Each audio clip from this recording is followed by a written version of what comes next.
Bonjour à tous et très bienvenue sur New Jardin TV. Non, je ne suis pas au bout du monde, en Tasmanie, au milieu de ces Dicksonia antarctica. Les grandes fougères arborescentes sont là-bas.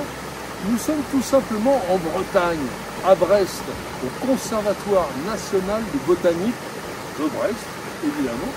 Et nous allons rencontrer tout de suite son directeur scientifique qui s'appelle Stéphane. Il va nous raconter ce qu'est un conservatoire national botanique, quelles sont ses missions et surtout, il va vous expliquer comment ils réintroduisent des plantes dans la nature dont certaines existent même plus à l'état naturel. Vous allez voir, c'est passionnant.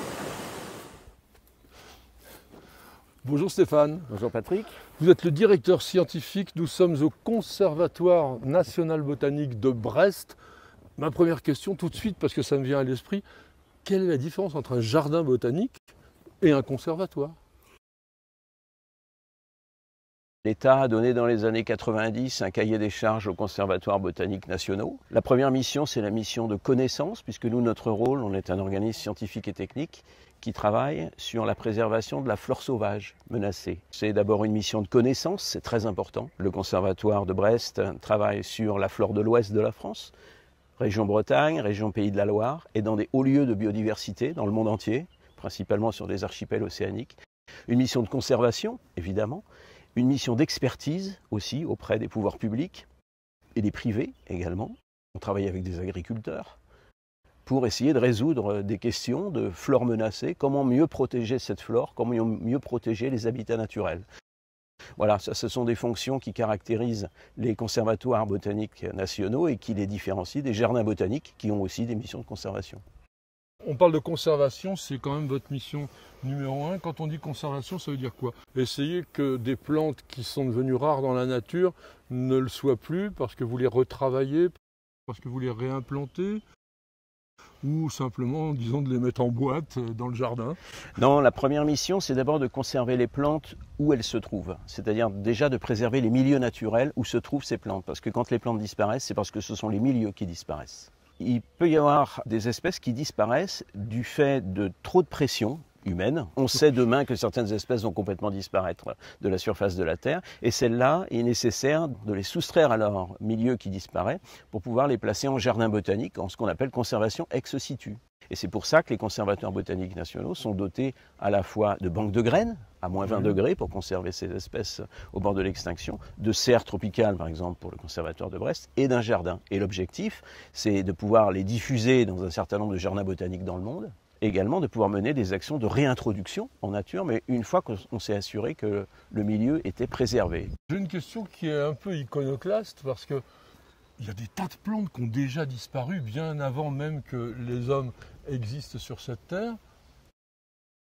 Est-ce que c'est un droit, un devoir de se dire, ben non, celles qui sont là aujourd'hui, il ne faut absolument pas qu'elles disparaissent? Parce qu'il y a peut-être une disparition, je dirais, entre guillemets, naturelle. Oui, oui, complètement, complètement. Depuis l'origine de la vie, il y a des naissances d'espèces nouvelles, des disparitions d'espèces. Ce dont il faut se rendre compte, c'est qu'aujourd'hui, vu le rythme des extinctions que l'on connaît du fait des pressions anthropiques, donc son niveau aujourd'hui de production, de développement des cultures, ça veut dire que quand l'homme arrive dans un milieu naturel, nécessairement avec son évolution, son niveau aujourd'hui de production, de développement des cultures, on transforme complètement par l'agriculture, par le développement d'infrastructures, les villes, les routes, etc., par l'apport d'espèces invasives. Donc on a mesuré, et ça c'est quelque chose qu'on peut établir scientifiquement, la courbe d'extinction d'espèces, et on observe qu'on est dans une 6e grande vague d'extinction telle que le connaît l'histoire du vivant. Et on a le devoir en tant qu'humain aujourd'hui, un peu espèce dominatrice de cette planète, de se dire, bon, ben, on va quand même faire en sorte qu'on ne détruise pas tout.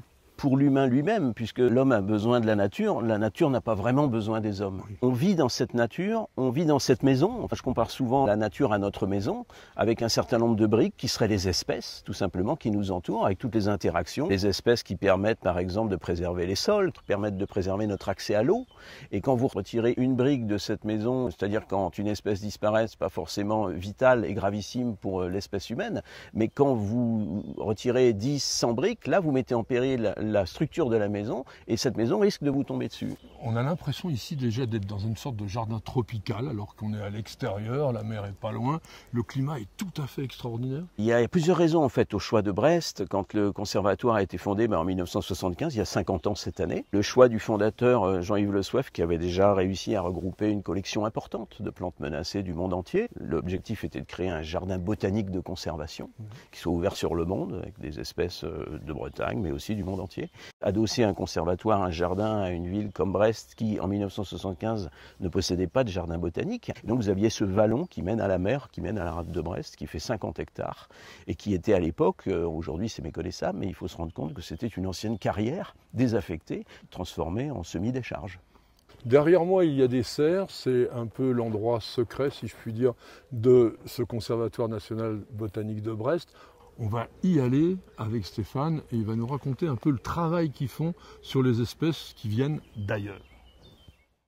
Ce sont des serres pédagogiques en fait aménagées pour le public et les scolaires où on retrouve 4 climats, en gros un climat de montagne tropicale humide, un climat de flore d'îles subtropicales, un climat forêt sèche et un climat de forêt tropicale humide.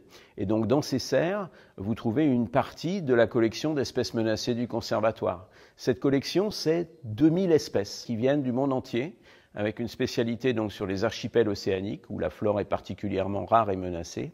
Et c'est la première collection au monde de plantes menacées, avec à chaque fois des histoires de plantes pour essayer de faire connaître notre travail et sensibiliser le public et les scolaires aux enjeux de la préservation de l'environnement.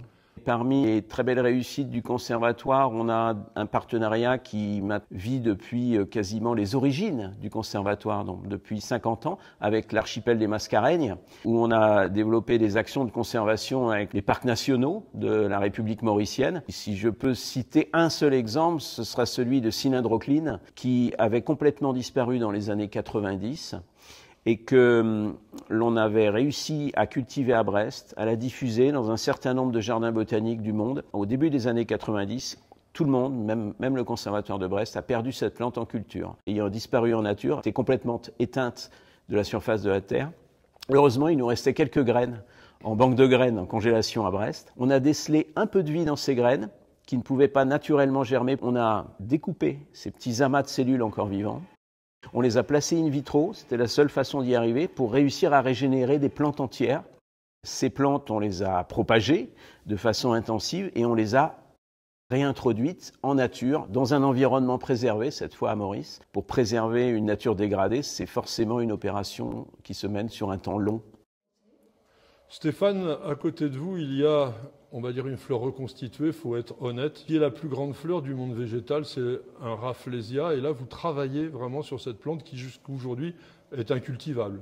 Oui, tout à fait. C'est une plante à la biologie très mystérieuse, une plante parasite en fait, dont les graines pénètrent à l'intérieur d'une liane haute qui s'appelle Tetrastigma et qui germe à l'intérieur toujours de cette liane qui la nourrit. Au bout de quelques temps, quelques mois, quelques années, vous avez une sorte de petite boule qui émerge de l'écorce de la liane, une boule de la taille d'un ballon de hand, ensuite un ballon de basket, et la boule s'ouvre, s'épanouit pour donner la fleur de Rafflesia, et qui est une fleur monstrueuse qui va jusqu'à 1 mètre de diamètre. Et donc ça, c'est une plante qui n'a ni chlorophylle, ni racines, ni feuilles, avec une biologie très intrigante.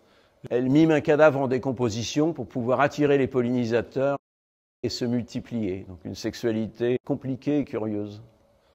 Tant qu'on ne connaît pas sa biologie, on ne sait pas la cultiver et aucun jardin botanique ne réussissait jusqu'à maintenant à la cultiver. On a développé un partenariat avec l'université de Jakarta qui nous a permis de mettre au point une méthode de multiplication de cette espèce et de culture en jardin botanique. Aujourd'hui, au jardin botanique de Jakarta, vous trouvez des Rafflesia patma en culture. On greffe un plant de liane sain sur un plant de liane infesté dans la nature par Rafflesia. Et de cette façon, on inocule Rafflesia dans la liane saine, que l'on peut ensuite exporter et cultiver et conserver en jardin botanique. J'espère qu'on pourra en voir à Brest et qu'on pourra en voir dans un certain nombre de jardins botaniques. Les Rafflesia sont des plantes extrêmement menacées. Certaines espèces, d'ailleurs, ont déjà disparu. Dans notre collection, on a à peu près 60 espèces disparues en nature. Hibiscus, notamment, présent uniquement à Brest. principalement originaires, encore une fois, des archipels.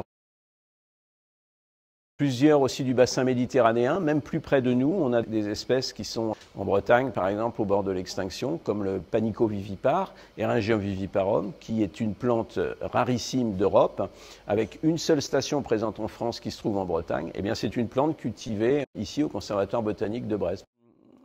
La pédagogie et l'éducation sont des missions importantes pour les conservatoires botaniques, dont notre jardin botanique est ouvert tous les jours, gratuitement, jusqu'à 20 h.